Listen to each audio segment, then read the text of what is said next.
berkat ya jing krau jong me ngadap ta jing ling ngo sudah kaca bapai keleng sao dong perte ngai jing krau jong me able me long ba krau halor ki e baro jiu nom nyam me trai ngan yaro jisu me long unang penim jong na jiu nom tang ya me trai ngan pla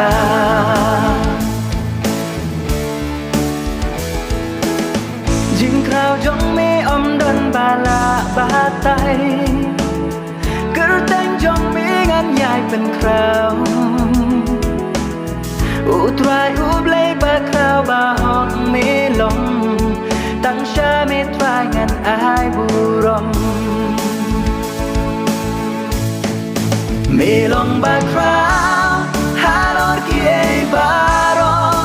jiu nom nyam me trai ngan yaro jisu me long u nang penim jong na jiu nom tang ya me trai ngan pla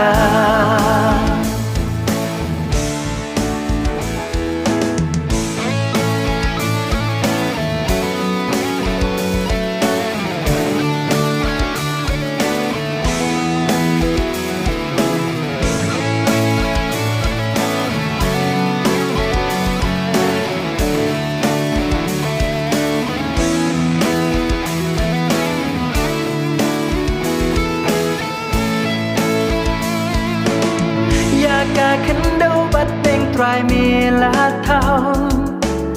mi long chi cha úp lệ và krau ya me ju nom a trai ngan ya ro kaburong ma trai me dei ban yo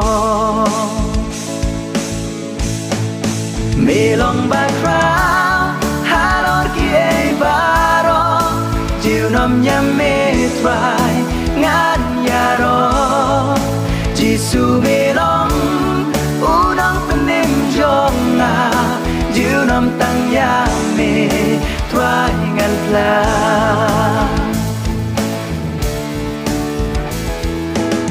buồn xin nghĩ ngâu chép tiếng bát nhì kus lai namar bang nghiêm yo ya me trai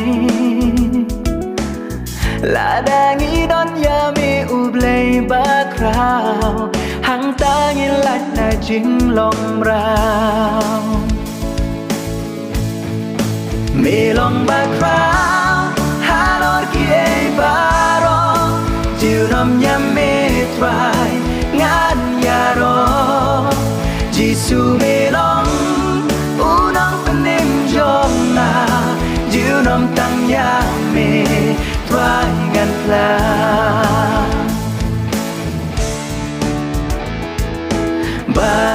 ba krau ngin rai ya ker teng u trai ni pen krau ba khôi ngin rai ngin ai bu rong yu blei ba krau